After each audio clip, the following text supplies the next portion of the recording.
Alors, on est Lamed Gimel Amoudbet au dernier tiers, aux 2 points.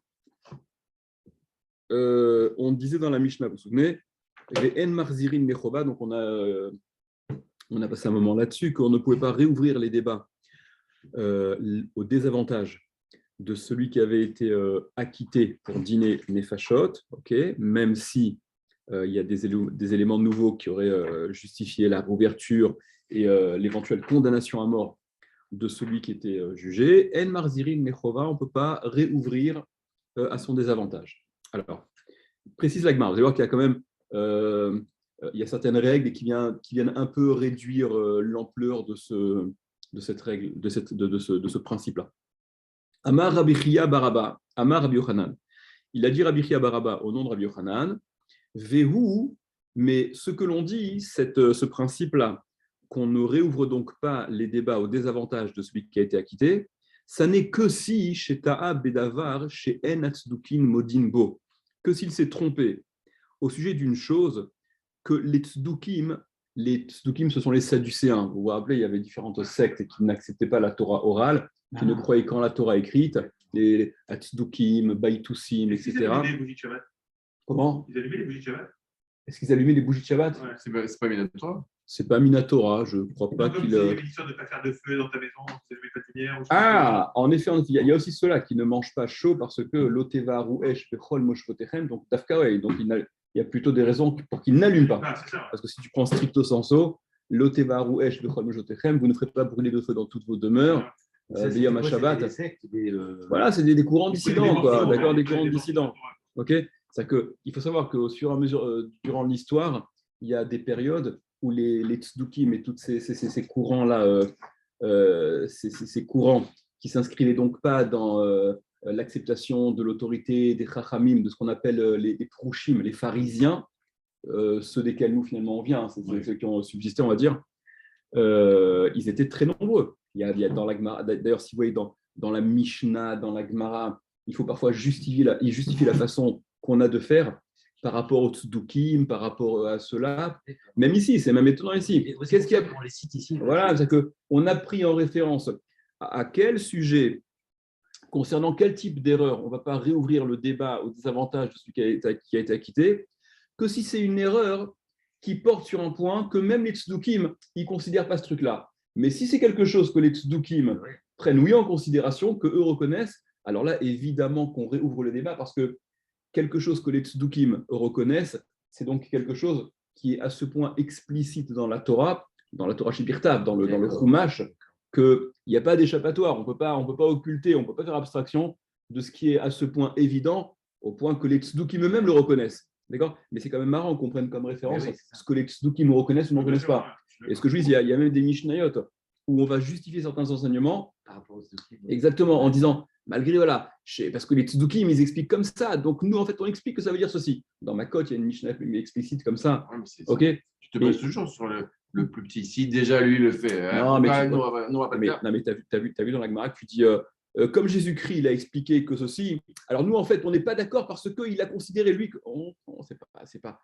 Non, mais déjà Jésus-Christ. C'est une nouvelle Belkacem, comment ça s'appelle, l'ancien ministre de la Nadjet, nouveau ministre de l'Éducation. Mais non, si déjà Jésus il fait Shabbat, alors nous. Non, c'est pas. Non, ça doit pas. Ça ne doit. Si tu cites Jésus comme ça, comme exemple, ça veut dire que tu donnes une importance. Exactement. Non, au contraire, déjà, il est plus bas. Lui, il fait ça. Alors nous, tout simplement, on ne va pas faire. Non, mais tu prends pas. Ça n'entre même pas en ligne de compte. Il y a des choses qui sont vraiment à l'extérieur de ce qui nous intéresse. Il n'y a pas de. D'accord. Maintenant. Et puis, il faut savoir qu'au fur et à mesure des époques, ça nous semble révolu, etc. Il y a aujourd'hui encore des restes des Karaïtes, sur le fameux Argérizim, la montagne sur laquelle les brachot ont été donnés dans la Torah. Argérizim, et Aréval, les brachot qui avaient été donnés sur le mont Gérizim et sur le Aréval. Ils avaient fait un temple sur le Argérizim, le mont Gérizim. Il y a les Karaïtes, ce qu'il en reste aujourd'hui. Mais à l'époque des Rishonim, il y a eu des controverses très, très, très sérieuses. Aïssa Diagon, il a écrit là-dessus. Le Rambam aussi, il était vachement il a écrit beaucoup par rapport à ça pour essayer de contrer, etc. Bon, bref. Alors, revenons à notre truc. La Rabbi Chia Rabbi dit Rabbi Hanan qu'on ne revoit pas les débats quand l'erreur, elle est, on va dire, quand l'erreur, elle n'est pas à ce point flagrante, explicite dans la Torah, quand c'est une erreur qui provient d'une source de Mishnah ou de Braïta, etc. C'est ce que dit Rashi, je crois. Ouais, prenez Rashi. Davar Shenat Tzedukin Modinbo, quelque chose. Donc, on ne va pas réouvrir. Si c'est quelque chose où même, pour laquelle même les Tzedukim ne reconnaissent pas, ne sont pas d'accord avec cette chose-là, chez Entauto Mefourash Batora, que son erreur n'est pas explicite dans la Torah, Behedia, de façon claire. Et là, Mishnah, ou Bedivre Amoraim, bien c'est simplement une erreur qui porte sur une Mishnah ou des propos des Amoraim, donc ultérieurement dans le temps, de l'Agmara. Aval, mais, dit l'Agmara, dit Rabbi Yochanan, Aval, mais, Ta'a Bidvar Shatzukin Motinbo, s'il s'est trompé sur quelque chose que même les Tzdukim sont en accord avec, alors c'est vraiment explicite dans la Torah, Zil Kare Beravu, dans ces cas-là, regardez Rashi, Zil Kare Beravu, va et apprend, va au Talmud Torah, tu vas l'apprendre. Tinokot Shel Bet Rabban, les enfants du Talmud Torah, Yodin, ils le savent.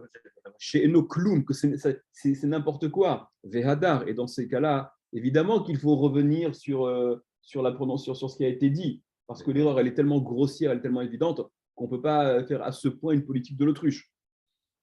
Au passage, Okay. mais la racine, il y a Tzedek. T'as vu ou pas? T'as vu un peu? Ouais, en fait, c'était le nom de leur maître à penser, Tzadok. C'était Tzadok, ouais, le maître à penser, ouais.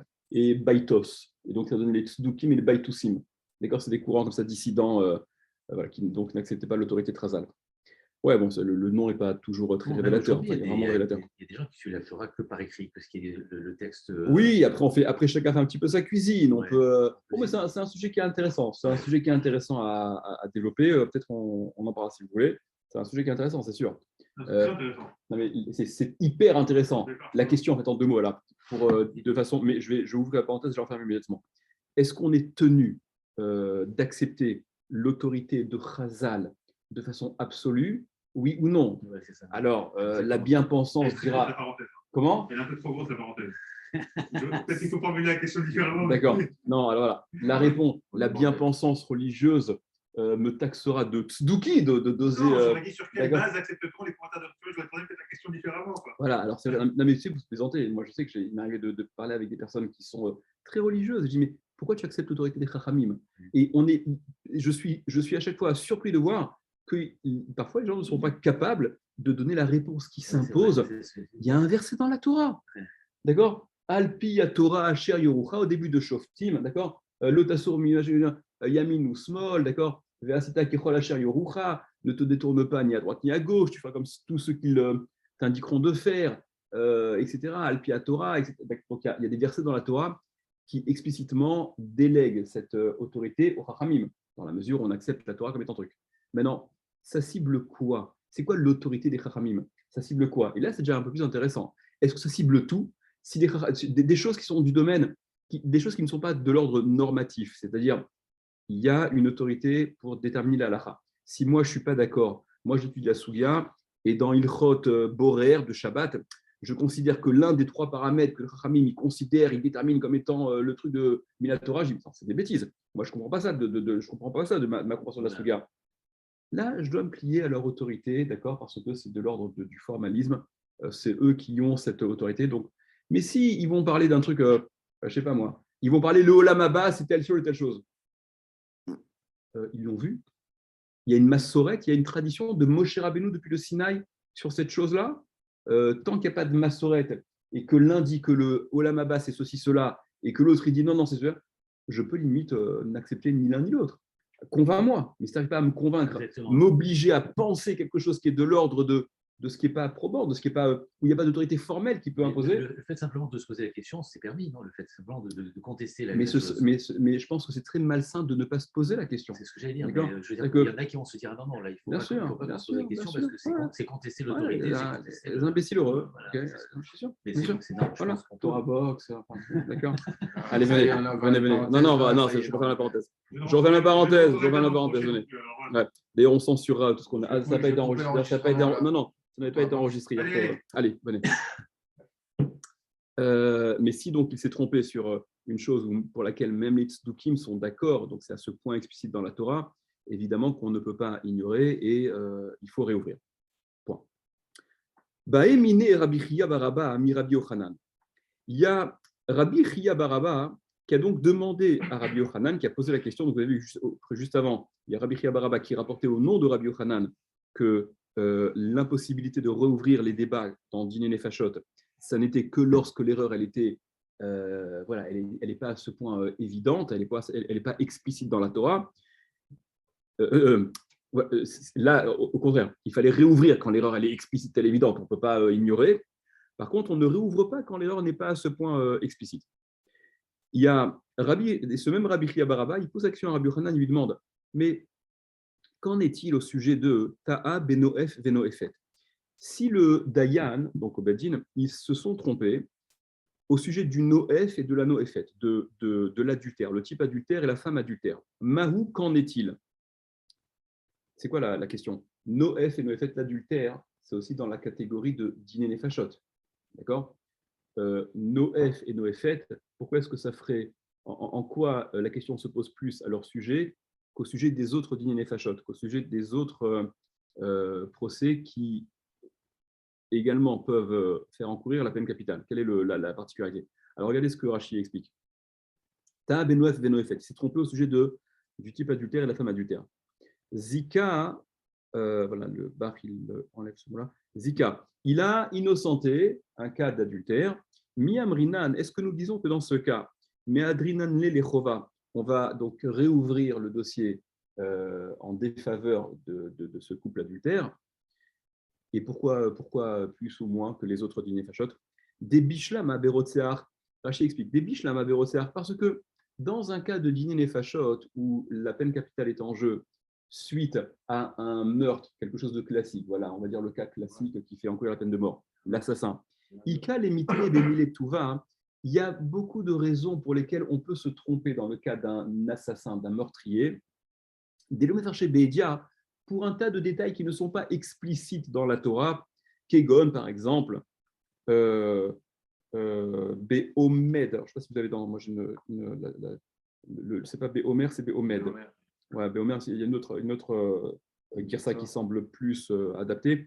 Bon, peu importe. Béomed, Even Shearagoba, Loayaba Kedemita. Par exemple, la pierre avec laquelle il a tué, l'arme dont il s'est servi pour tuer, en principe, n'était pas suffisante pour causer la mort. D'accord, un problème d'estimation. Donc, on peut faire dépendre, bref, Obemoutre Mipiar, ou bien que la Atra, elle aurait été prononcée, la mise en garde nécessaire à l'application de toute peine aurait été prononcée par la victime elle-même. Bon, c'est une Mishnah dans ma cote, ça aussi. Vélo Mipiedi, mais non pas de la bouche de témoins, ce qui, d'après une opinion, remettrait en cause la validité de la Atra, de l'avertissement. Oh, Béomer, Wayarod Feni, ou bien il dit non, mais il me poursuivait, et celui qui était poursuivi, il pouvait sauver sa vie en frappant un des membres, en tirant dans les jambes, plutôt que de lui tirer dans la tête. Vélo, il est là à Arago, et donc il a tué pour se sauver. C'est-à-dire que dans le cas d'un meurtre classique, il y a un cas de petits détails qui vont faire pencher la balance du côté de la condamnation ou pas, mais qui sont des détails qui ne sont pas explicites dans la Torah. Donc, il y a une marge d'erreur. Et en effet, voilà, on peut éventuellement on peut laisser l'acquittement qui avait été prononcé, même s'il s'avérerait qu'il y a des éléments qui, dans la mesure où ces éléments-là ne sont pas explicites dans la Torah. Mais, comment? Même dans l'adultère. Aval Benoef Venoefet, et dans l'adultère, les cas Kautalis Ruta, il n'y a pas d'erreur pour dire. Mais l'adultère, un adultère, c'est un adultère, c'est quoi? Il faut être là juste au moment, truc. C'est forcément, on parle de ça. S'il n'y a pas de témoin, là, ça ne commence même pas. Ouais, mais même s'il n'y a pas de témoin, précis, ça ne commence même pas. Alors, ça aussi, c'est une Mishnah dans ma cote. Il y a une marque dans une Mishnah dans ma cote. C'est la dernière Mishnah du Kumperek. À partir de quand on peut témoigner sur un adultère? Alors, il y a Rabbi Akiva et Rabbi Tarfon qui, eux, vont dire, c'est la Gemara qui va dire ça, ils vont dire, on peut même pas les condamner à mort parce que tu n'as pas véritablement vu. Tu n'as pas fait un gros plan sur véritablement la relation à proprement parler. D'accord? Donc, tu as vu un truc, ça ressemble. Mais est-ce que tu as vu vraiment le truc? Donc, non, donc tu ne peux pas. Ce à quoi les Chachamim objectent à Rabbi Akiva et Rabbi Tarfon, que d'abord, il n'y a pas besoin de faire un gros plan pour s'assurer qu'il se passe bien ce qui se passe, que dès qu'on voit, ça d'accord, et ça a une tête d'adultère, donc c'est déjà suffisant. Et puis on reproche aussi à Rabbi Akiva et Rabbi Tarfon d'être quelque part. C'est l'expression qui est employée là-bas. Vous causez finalement le versement du sang, de se verser du sang en n'ayant pas une attitude dissuasive. Si dans tous les cas, on va s'arranger pour ne pas appliquer la peine capitale, donc finalement, l'effet de dissuasion, il disparaît. Bon, quoi qu'il en soit, mais dans un cas, allez, un cas d'école, adultère, un adultère, c'est bon, on a vu, voilà, il n'y a pas à philosopher 3 heures. Donc Rabbi Chia Barabé pose la question à Rabbi Yochanan, est-ce que dans ce cas-là, il y a aussi des cas où on va laisser, on ne va pas réouvrir dans la mesure où c'est noir, c'est binaire l'adultère, hein, c'est facile, il n'y a pas de… voilà. Alors Rabbi Yochanan lui répond, en fait, comme si Rabbi Chia demandait, est-ce que c'est aussi soumis au même régime? Est-ce qu'il y a donc des cas où on peut ne pas réouvrir parce que ce n'est pas explicite, ce n'est pas clair? Ce à quoi Rabbi Yochanan répond à Rabbi Chia Baraba. Amar lui a dit, Ademokdar Yakid Zil Kotz Karach Vetzale. Alors, c'est un adage populaire il y a 1500 ans à peu près, d'accord, qui signifie la chose suivante, Ademokdar Yakid, tant que ton foyer, ton feu brûle, Zil va, Kotz Karach, prends, coupe, cueille ta courge, je crois, un truc comme ça, et grilla. Qu'est-ce que ça veut dire? C'est que battre le fer pendant qu'il est chaud. Non, ouais, battre le fer pendant qu'il est chaud, exactement. Mais il dit, on est dans le feu de l'action. Je viens de te dire que quand l'erreur, elle correspond à quelque chose d'explicite dans la Torah, évidemment qu'on n'a pas d'autre choix que de réouvrir le dossier. Dans le cas d'un adultère, la question ne se pose pas, c'est évident. Il n'y a pas de petits détails qui ne seraient pas marqués. Un adultère, c'est un adultère, point barre. Donc évidemment que dans ce cas, il faudrait réouvrir les dossiers. Regardez Rashi. Ademokdar Yakid Kotz Karach Vetzale, Beod Sheaesh Doleket, tant que le feu brûle, Ktsotz Dilouin Shelcha, voilà, coupe tes courges, Vetzale Otan et grillé. Kelomar, alors c'est joli hein, comme dicton, hein, ça c'est plus très d'actualité, il faudrait remettre. Faudrait remettre ouais.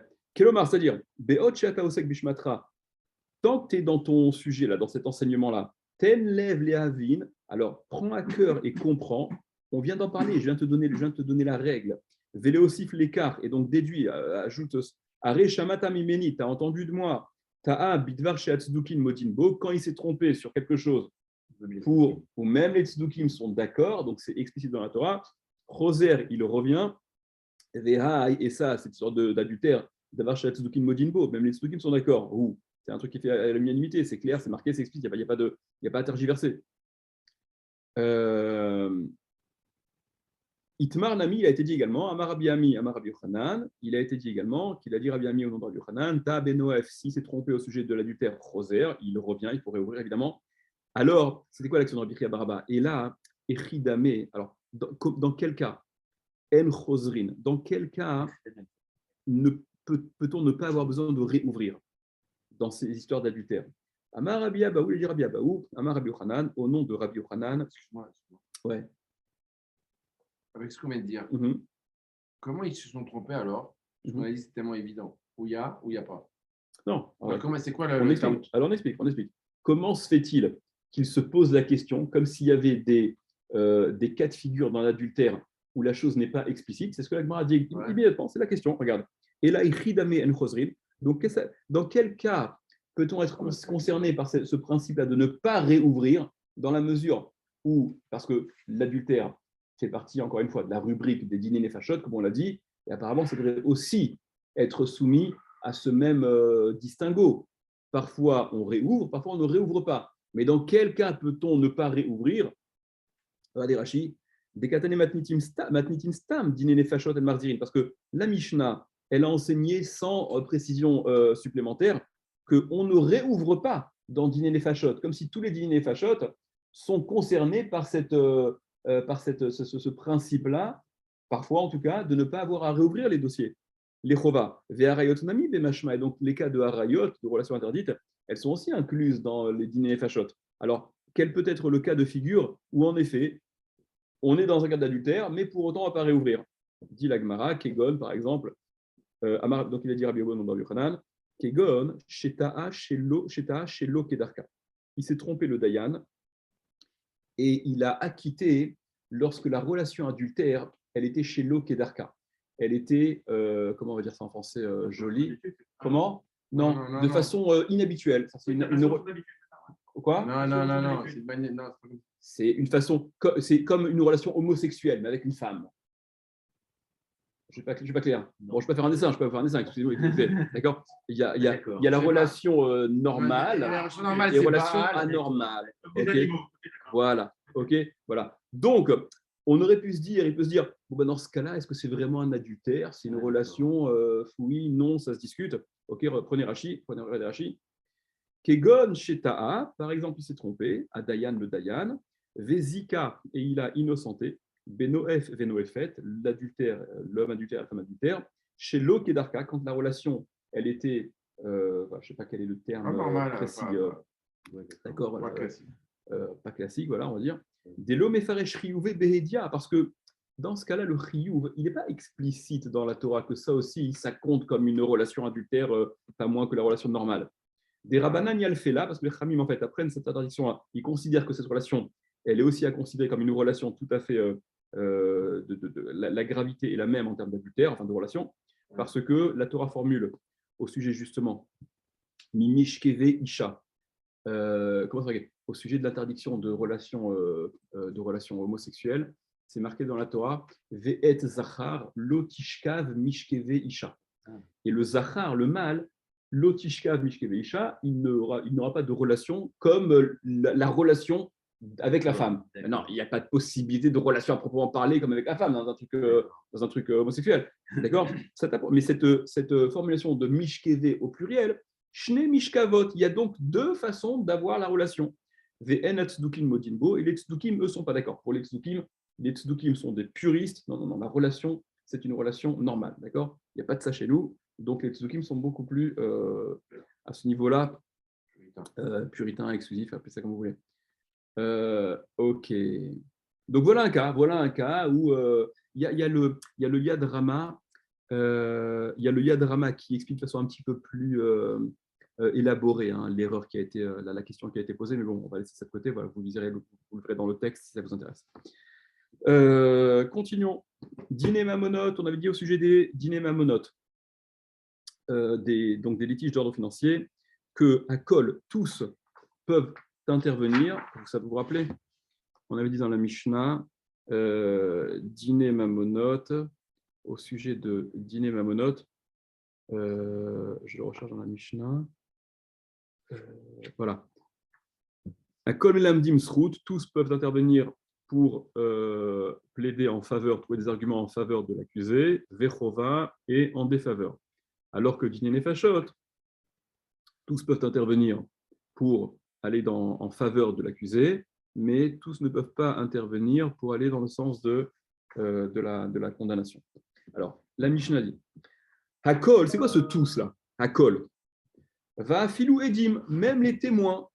Et même les témoins, est-ce qu'on va dire, est-ce que le Hakol, il inclut les témoins qui, c'est paradoxal, après avoir fait la déposition, qui est donc la cause de la condamnation potentielle de cet accusé, les témoins eux-mêmes pourraient intervenir pour finalement plaider en faveur de celui qu'ils accusent par leur déposition. Est-ce que ça inclut ça, le Hakol, le tout?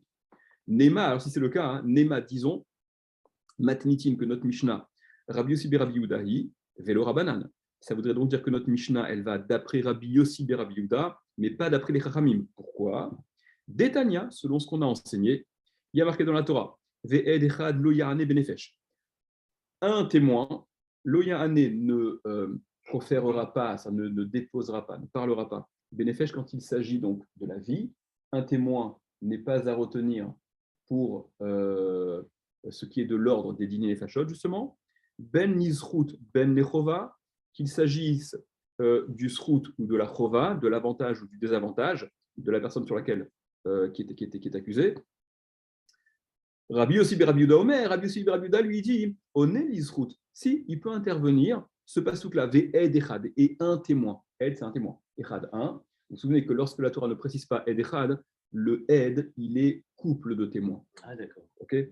La Ed echad, voilà, il faut que ce soit précisé. Ed echad, donc c'est un seul témoin. ne peut pas intervenir bénéfice dans ce qui est de l'ordre des nefashot, aussi bien à l'avantage qu'au désavantage de l'accusé. Ça, c'est ce que dit Rachamim. Rabbi Yossi ben Rabbi Yehuda lui dit, Omer, on est l'isrout, si, il peut intervenir si c'est à l'avantage. Mais il ne peut pas intervenir au désavantage. Et on va voir d'où il sort ça. Amar Rav Papa, il a dit Rav Papa, non, ne fais pas dépendre notre Mishnah de l'opinion exclusive de Rabbi Yossi ben Rabbi Yehuda, qui est en marloquette avec les Rabbanan, et donc notre Mishnah ne serait pas en accord avec les Rabbanan, parce que si le Hakol, tous peuvent intervenir au sujet de Diné Nefashot, pour le bien, que pour le bien, mais pas pour le mal, ça inclut même le témoin, donc ça ne serait en accord qu'avec Rabbi Yossi ben Rabbi Yehuda, et nous, on n'a pas envie, dit Rav Papa, de limiter cette Mishnah à l'opinion de Rabbi Yossi ben Rabbi Yehuda.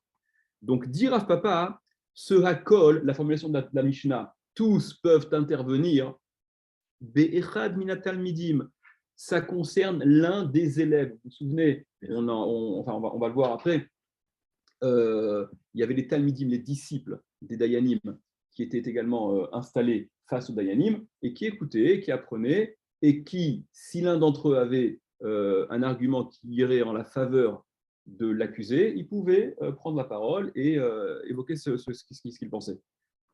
Et donc, dire à papa, non, le Hakol, le tout, ça inclut même les Talmidim. Védivré Hakol, et donc ça va d'après tout le monde. La Mishnah, elle est vraie, elle est en accord et avec Rabbi Yossi ben Rabbi Yehuda, mais avec Rachamim également. On passe au Daf Lamed Dalet.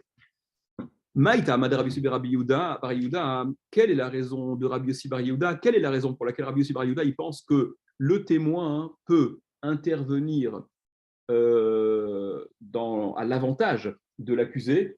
Alors, au-delà du fait que c'est un peu paradoxal, si on s'en tient à l'extrait de Passouk qui a été rapporté, Ve'ed Echad Loyan et Benefesh, un témoin n'interviendra pas, ne pourra parler au sujet donc, de ce qui est de Diné Fashot. Déhamar, apparemment, ça donne tort à Rabbi Yehuda, mais la Gemara a usé d'une technique classique. Elle a censuré le Passouk. Vous allez voir que le mot qui fait suite dans le Passouk semble au contraire lui donner totalement raison. Alors, la Gemara demande quelle est la raison de Rabbi Yehuda? Déhamar Kra, parce que le verset il a dit la suite du Passouk, c'est que, en effet, un témoin ne peut pas prendre la parole, donc plaider concernant Diné Nefashot, la moute, pour mourir, quand son intervention, elle irait dans le sens de la condamnation. Sous-entendu, si ça va à l'avantage de celui qui est accusé, il n'y a pas de raison qu'il ne puisse pas. La moute ou dénoné, c'est pour ce qui va dans le sens de la mort, qu'il ne peut pas intervenir. Aval l'isrout, mais pour disculper, pour innocenter, on est évidemment qu'il peut intervenir. Vera Banan, dans ces cas-là, la question c'est boomerang. Alors, c'est les Khamim qui sont en porte-à-faux. Comment les Khamim s'arrangent-ils avec ce pasouk-là? En effet, on interdit au témoin unique d'intervenir, de prendre la parole, quand ça va dans le sens de la condamnation. Sous-entendu, si c'est pour l'innocenté, il devrait pouvoir intervenir. Vera Banan, alors qu'en est-il? Amare Shakish, la dirait Shakish. Mishum de Mirze Kenogea Be'eduto. Les Chachamim refusent que le témoin puisse intervenir de toute manière, même si c'est pour aller dans le sens de l'accusé, parce que Rachakish explique, des Mirze, ça ressemble, on dirait, Kenogea Be'eduto, littéralement, qu'il touche à son témoignage, qu'il est partie prenante du témoignage, et que, regardez Rachi. Alors Rachi, Verabanan, prenons Rachi, Verabanan, Nechramim, Deamre qui dit Afilou l'isrout lo yane, que même pour aller dans le sens à l'avantage de l'accusé, il ne peut pas intervenir le témoin. Mishum parce que de Nogea ou Bedavar Shimitraretpo, parce que en intervenant à l'avantage de l'accusé, il montre finalement qu'il regrette sa déposition. Vedoeg, et il craint Shema Igamer Adin Nechova, il craint que le din ne soit finalement tranché et que la condamnation soit prononcée, et il amènerait celui qui a été accusé des témoins qui rendraient d'autres témoins qui rendraient eux-mêmes, lui et son acolyte qui ont témoigné pour causer la condamnation. Le Yad Rama le dit de façon un peu plus explicite que Rashi. Le Yad Rama il dit que il s'agit en fait du cas où le témoin, il a témoigné à faux. Et donc, s'il a témoigné à faux, il se met potentiellement en situation d'être zo-même et de subir, vous le savez, le châtiment qu'il a prémédité de causer à celui sur qui il témoigne.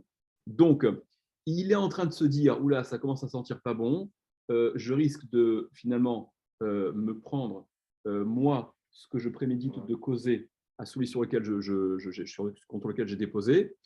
Et donc, c'est ce que dit Rashi, il craint que l'accusé à tort, si c'est un menteur, le témoin, amène d'autres témoins qui rendraient eux-mêmes celui qui est en train de faire marche arrière, qui veut faire marche arrière pour éviter justement la zama, ou miader, les zama, l'omatia, alors, viavisede mina aziman, ou miader l'omatia adrebeu, donc il ne peut pas faire marche arrière le témoin, les achar et des dibour, dans le laps de temps de sa déposition, ça y est, il n'a plus de possibilité de faire marche arrière, vous vous souvenez de ce deal, on a eu l'occasion d'en parler, des kevan shehigi de shuveno choser ou magid, voilà, ça c'est le principe des kevan shehigi, parce que puisqu'il a été magid, puisqu'il a dit, il a déposé la Haggadah, puisqu'il a fait sa déposition, Shuv eno choser ou magid, on ne peut plus revenir sur sa déposition.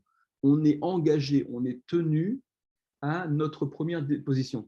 Il n'y a pas de possibilité de marche arrière. Non, finalement, j'ai menti, etc. Ça n'existe pas. Le Badi n'accepte pas.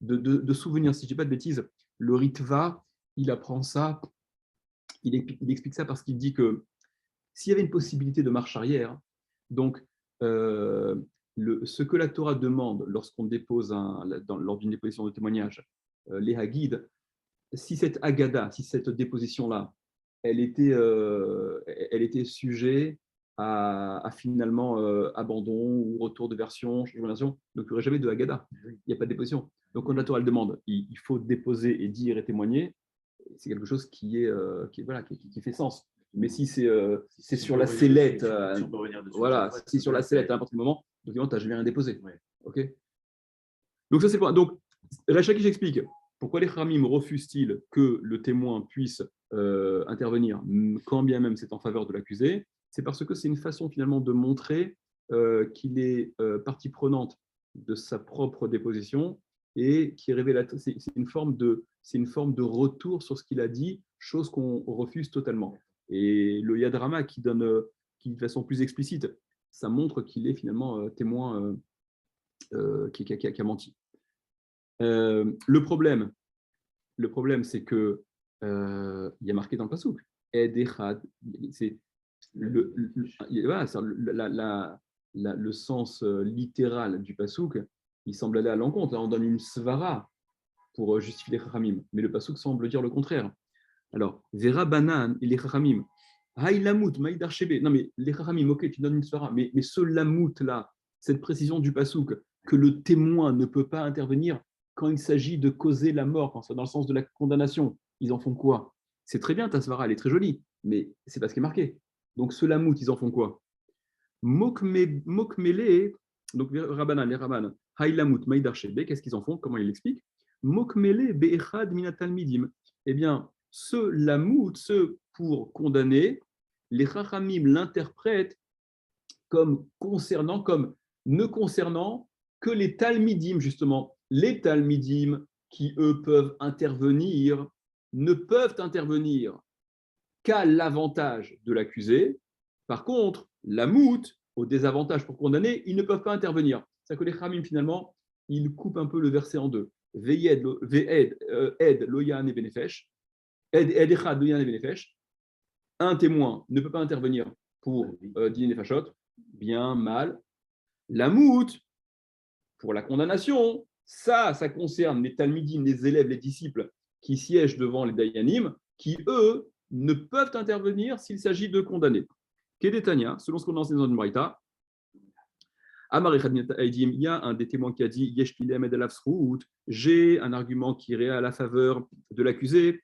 Minaïn Shen Shomainlo, d'où c'est-on qu'on ne l'écoute pas? Talmud Lomar, parce que c'est un témoin, n'est-ce pas? Talmud Lomar, c'est ce que vient d'apprendre Edechad Loyane, un témoin n'interviendra pas. Vous voyez que le passouk est censuré. Edechad Loyane, on ne dit pas la suite. Un témoin n'intervient pas pour dîner fachot, on ne l'écoute pas.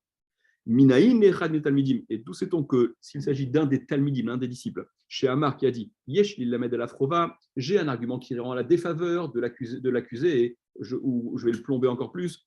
Minaïn shen shominlo, d'où sait-on qu'on ne l'écoute pas? Talmud Lomar, c'est ce que vient d'apprendre. Echad loyane benefesh lamout. Echad, on a basé là le mot ed, parce qu'on interprète justement le pasouk, la dernière partie du pasouk, comme désignant, faisant référence au talmidim.